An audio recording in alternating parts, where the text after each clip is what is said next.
मैं उस पर बैठा था, 12:30 हो गए, तो मैंने वहाँ पे इन्विजिलेटर जो हैं उनसे कहा कि आप लोग जो है बैठे हुए हैं, ऐसा ग्रेजुएशन में भी नहीं होता कि परीक्षा जो है लेट में हो या पेपर बाद में आए। तो उन्होंने कहा कि आप धीरज रखिए, आपको समय दिया जाएगा। और लड़के हल्ला कर रहे थे कि मतलब इतना समय हो गया, अभी आया नहीं, तो वो लोग कह बैठे रहिए। तो 12:40 पे लगभग पेपर आया, और जब पेपर आया तो हम लोगों ने कहा जल्दी इसको डिस्ट्रीब्यूट कराइए, तो उन्होंने डिस्ट्रीब्यूट नहीं कराया।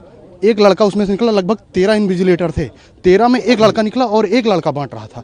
लगभग फिर 15 मिनट बीत गए, 15 मिनट बीत गए, वो लड़का लगभग 20 लोगों को बांट पाया। अब समझिए कि 275 लड़के हैं, बांटने में कितना समय लगेगा। तो इसमें लड़का तब तक एक दरवाज़ा खटखटाया गया। हम लोग जब ये हुआ दरवाज़ा खटखटाया गया, हम लोगों ने कहा दरवाज़ा खोलिए, तो खोल नहीं रहे थे। फिर तेज़ तेज़ आवाज़ आने लगी तो खोले। जब खोले तो वो लड़का पेपर लेके आया, तो पेपर दिखा रहा है कि ये क्वेश्चन बाहर पड़े हुए थे, और वो ऐसा पेपर नहीं था कि पेपर था, उसमें जैसे जीरोक्स करके लाया हुआ था, जीरोक्स करके वो दिखाया। तो और हम लोगों ने मैच कराया, तो उसमें पहला 2 ही क्वेश्चन देख पाए, क्योंकि हल्ला इतना होने लगा। 2 ही क्वेश्चन देख पाए तो दोनों मैच कर रहे थे। तो हम लोगों ने कहा कि हम लोग पेपर नहीं देंगे। जब ऐसा हुआ, उसके बाद फिर कई लड़के अचानक बाहर आ गए। फिर जब बाहर आ गए, काफ़ी तेज तेज हल्ला होने लगा। हम लोग बाहर आए, फिर वहाँ पर जब खड़े हुए तो तब तक DM साहब आ गए और SP साहब आ गए। तो उन्होंने कहा कि आप लोग पेपर दीजिए, समय मिलेगा आपको। तो हम लोगों ने कहा कि सर इसकी क्या गारंटी है कि समय मिलेगा, पहली चीज़, और ऐसा कहाँ होता है। और पेपर तो बाहर, फिर तब तक एक लड़का गया तो वो हाई मास्क होता है, हाई मास्क में उसने जाके देखा तो पेपर के बंडल पड़े हुए थे। और ऐसा है, अगर इस बात की अगर मैं झूठ बोल रहा हूँ तो इस बात को जो है वहाँ के CCTV कैमरे को निकाला जाए और दिखाया जाए सबको। सारी बात सही की झूठ की झूठ, सही का सही हो जाएगा। और समझिए कि हम लोग वहाँ से प्रतापगढ़ यूपी से आए हैं। अब यहाँ आने में और जाने में 2 बार का किराया 5,000 6,000 हो जा रहा है।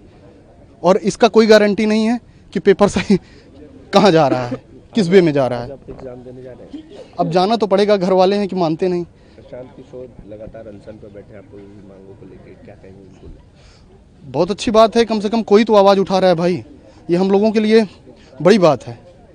इतनी बड़ी RJD पार्टी, हम लोग तो यहाँ से कोई लेना देना है नहीं। इतनी बड़ी RJD पार्टी है, लगभग 80 से ज़्यादा विधायक हैं उसके। अगर आके सड़क पे लड़ते तो शायद कुछ हो जाता। RJD है, बहुत सारे कांग्रेस हैं, अभी तक कहाँ थे। हमें यहाँ की राजनीति से कोई मतलब नहीं है।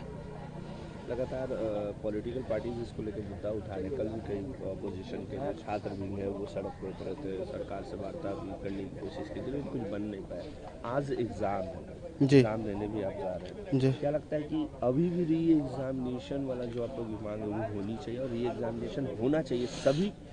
देखिए, अगर मेरी अकेले बात हो तो मेरी ठीक है कि मैं उतनी दूर से आया हूँ, हो जाए ठीक है, लेकिन ये लार्जर हित में देखेंगे, लगभग 4 लाख बच्चों की बात है, और वो सभी परीक्षा दे चुके हैं।